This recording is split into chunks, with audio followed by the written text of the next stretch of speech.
Esse vídeo será dividido em duas partes. A primeira parte contará como foi o início da vida de Maria Isabel de Alcântara Bourbon, a última filha do imperador Dom Pedro I e sua amante favorita Domitila de Castro. A segunda parte contará como foi o desastroso casamento de Maria Isabel com o Conde de Iguaçu até o fim de sua vida. Você está assistindo a parte 1. Entre maio e junho de 1829, a Marquesa de Santos Domitila de Castro engravidou. Dom Pedro I não acreditava que a criança que estava no ventre de sua amante era dele. Não sabemos o motivo, mas o imperador tinha fortes desconfianças que não era o pai da criança. Ele terminou definitivamente seu relacionamento com Domitila no dia 30 de maio de 1829, justamente no dia que foi confirmado seu casamento com a princesa bávara Amélia de Lottenberg. Assim que Dom Pedro I ficou sabendo da confirmação de seu casamento com a jovem princesa, ele expulsou sua amante do Rio de Janeiro, banindo-a grávida para São Paulo. O segundo casamento de Dom Pedro I foi arranjado pelo Marquês de Barbacena e pelo Visconde de Pedra Branca. Não sabemos se é verdade, mas em uma história de família, passada de geração em geração, dizem que ao saber da gravidez de Domitila de Castro, Dom Pedro I teve um ataque de fúria.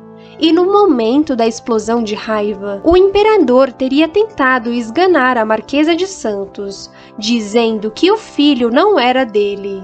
Um dos irmãos de Domitila, chamado José de Castro, estava presente no momento e conseguiu evitar que Dom Pedro I matasse Domitila. José de Castro afirmava que daria sua própria cabeça em uma bandeja ao imperador se o filho que estava no ventre de Domitila não fosse de Dom Pedro I. A Marquesa de Santos foi praticamente expulsa do Rio de Janeiro, mas antes de partir, Domitila vendeu todas suas propriedades, casas, chácaras e bens ao imperador e voltou rica para a pacata cidade de São Paulo. Se você quiser saber mais sobre a vida da amante favorita de Dom Pedro I, então assista ao vídeo Domitila de Castro, parte 1, Marquesa de Santos. Como dissemos, Domitila de Castro engravidou em meados de maio de 1829 e, quando estava no 8º mês de gestação, decidiu pular o Carnaval de 1830 em São Paulo. Durante uma das brincadeiras, chamada Entrudo, as pessoas atacavam bolas de cera com água, tinta e groselha, chamadas laranjinhas ou limões de cheiro.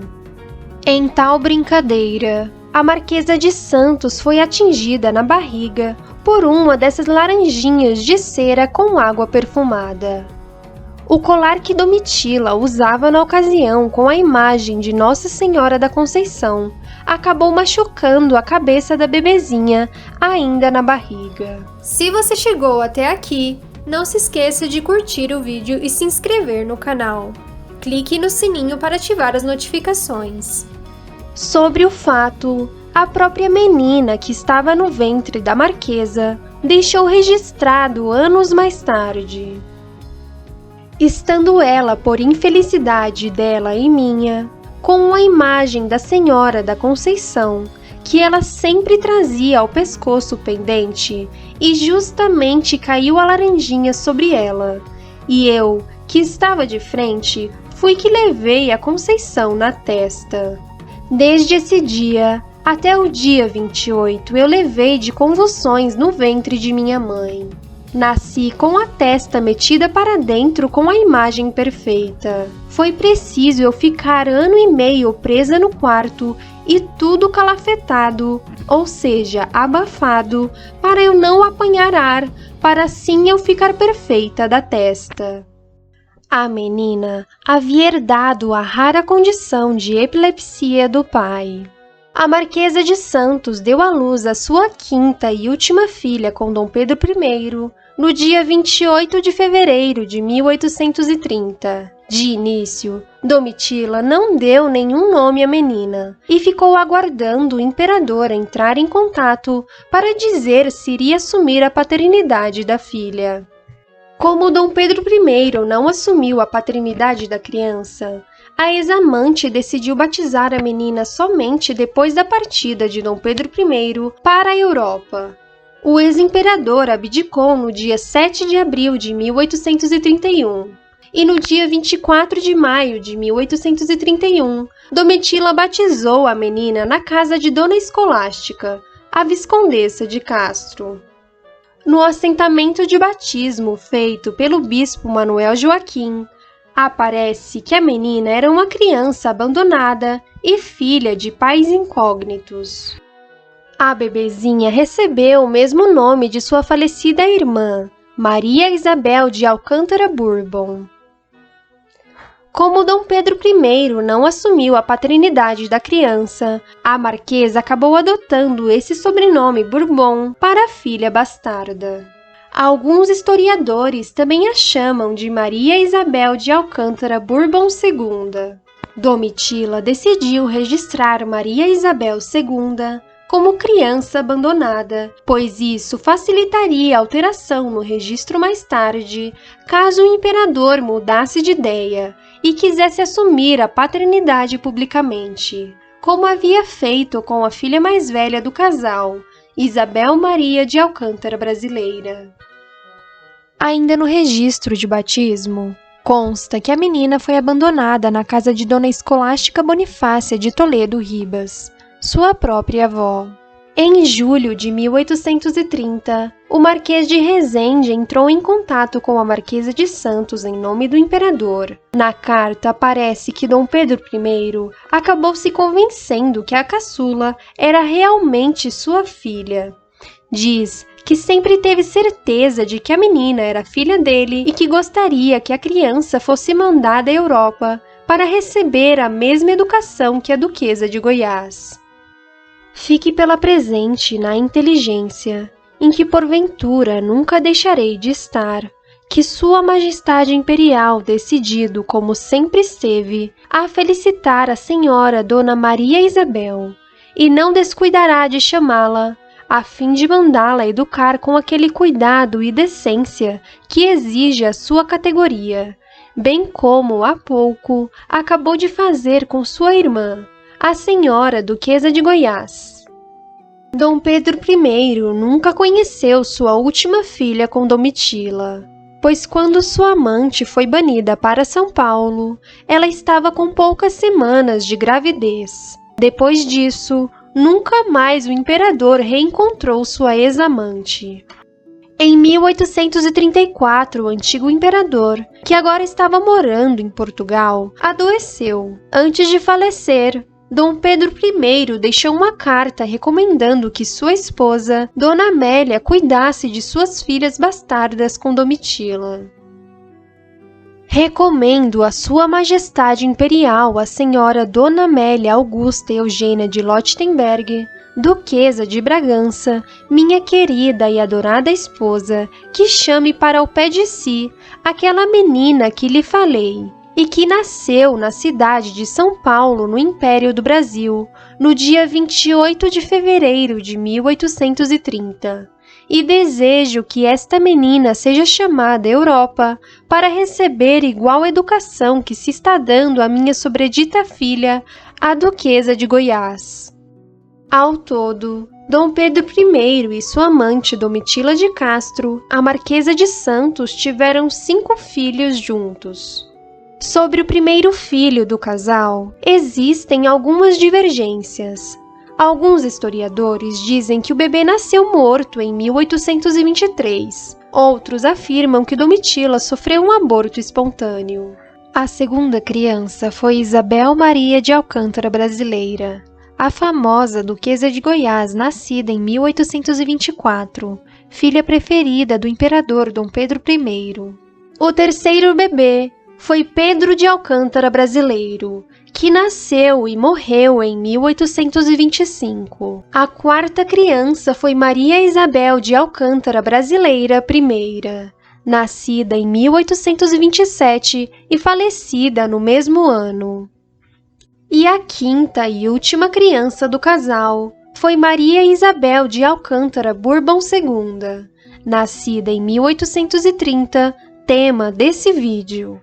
Das crianças de Domitila e Pedro, apenas Isabel Maria, duquesa de Goiás, e Maria Isabel chegaram à idade adulta.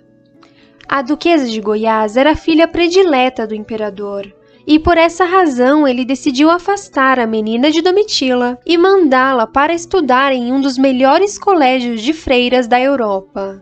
Dessa forma, a menina foi enganada e separada de sua mãe, Domitila, para sempre.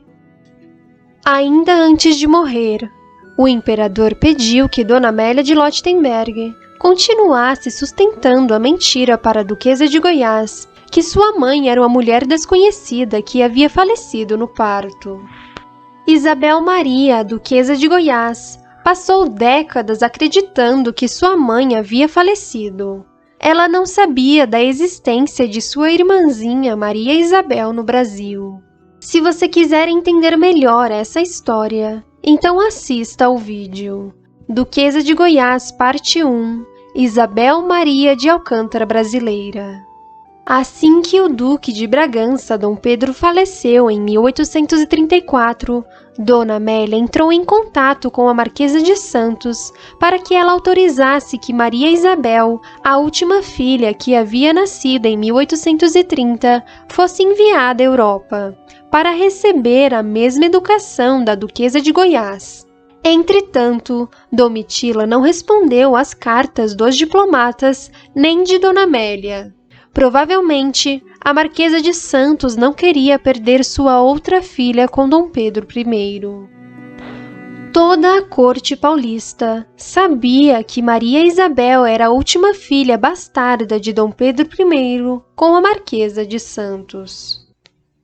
Em 1833, Domitila de Castro Canto e Melo, na época com 36 anos, uniu-se a Rafael Tobias de Aguiar, um rico fazendeiro político paulista da cidade de Sorocaba. Ele era considerado um dos homens mais ricos de São Paulo.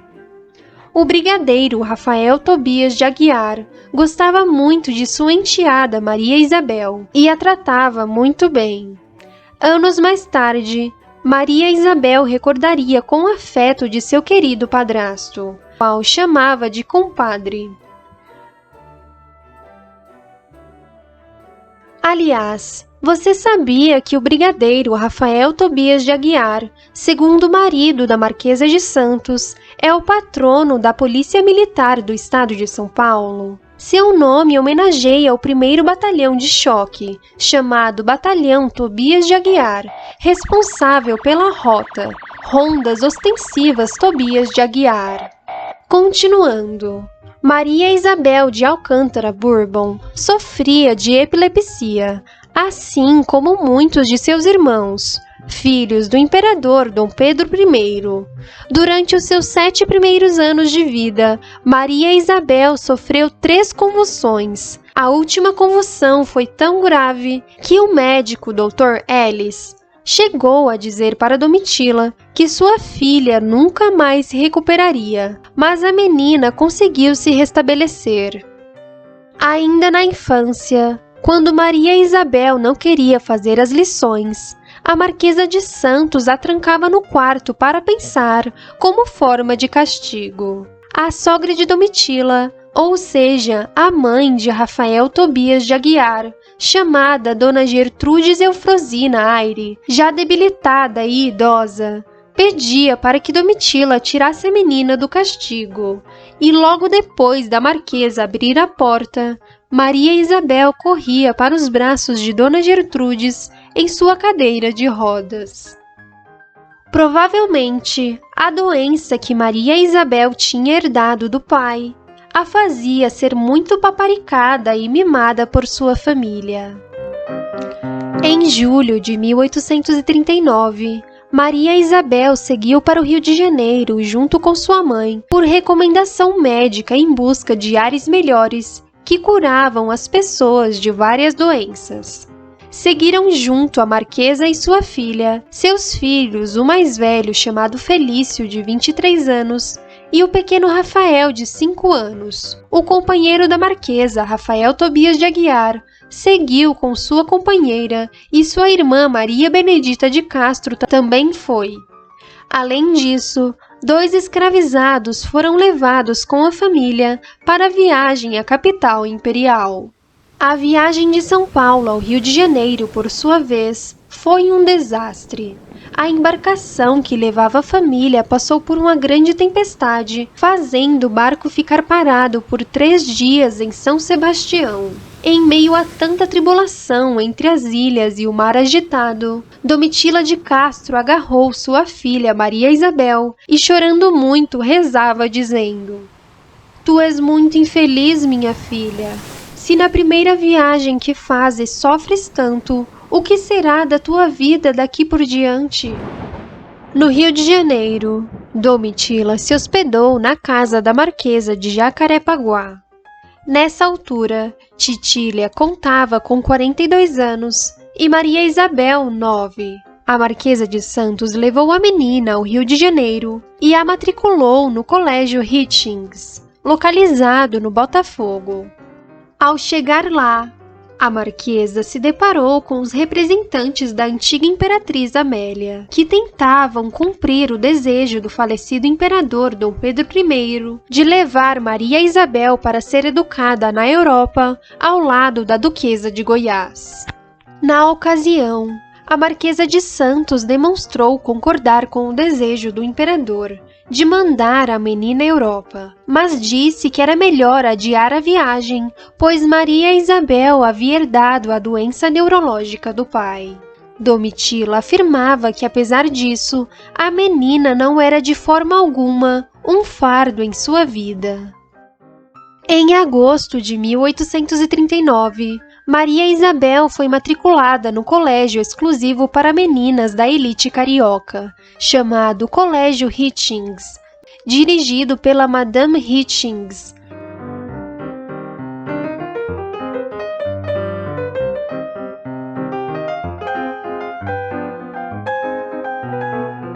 Em companhia da menina, foi hospedada Vicência, a mãe preta de Maria Isabel, que também passou a morar no colégio. Já no Colégio Hitchings, Maria Isabel era paparicada por sua mestra, chamada Miss Potter.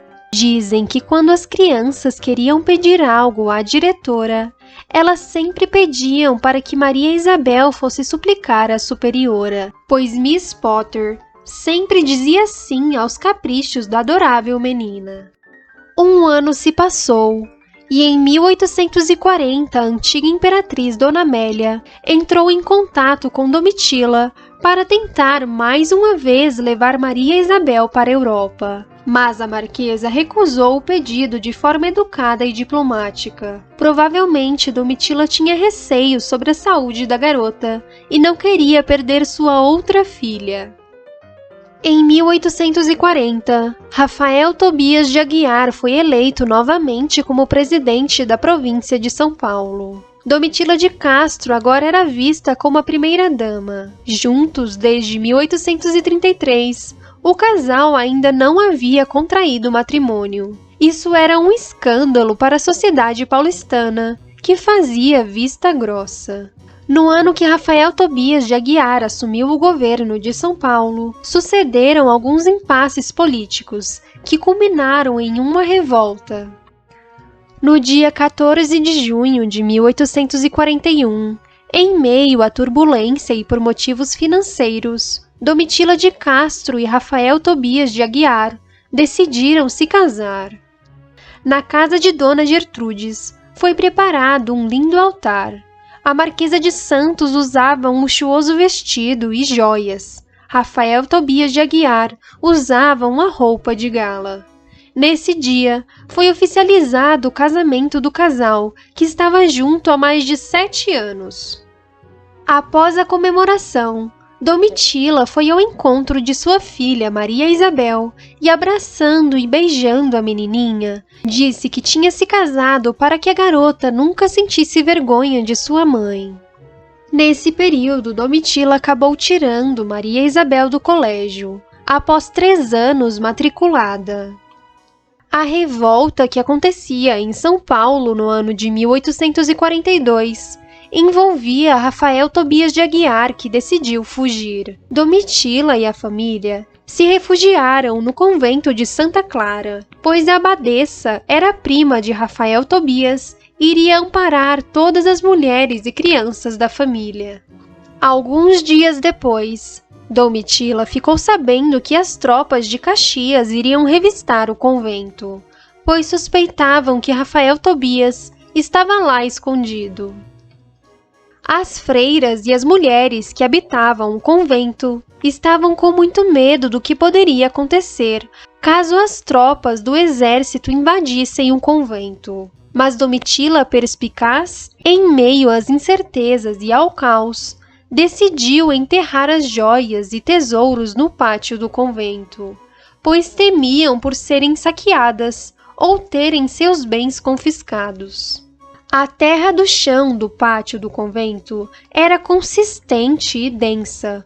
Custava muito trabalho cavar um buraco naquele local. Domitila de Castro, vendo a dificuldade que as freiras enfrentavam para cavar o buraco, ágil como era, apanhou a enxada e rapidamente começou a abrir um buraco para enterrar as joias. Sua filha, Maria Isabel, deixou registrado sobre a cena: de repente, vi mamãe pegar no machado. Quando mamãe o deixou cair, vimos faíscas de fogo e pedaços de terra saltar. Batíamos palmas nas janelas e dávamos bravos à mamãe. Eu não pude me conter, gritei. Logo vi que havia de ser mamãe quem devia de abrir os buracos. Todas as que lá estão são umas moleironas. Nenhuma tem força como mamãe. Viva mamãe!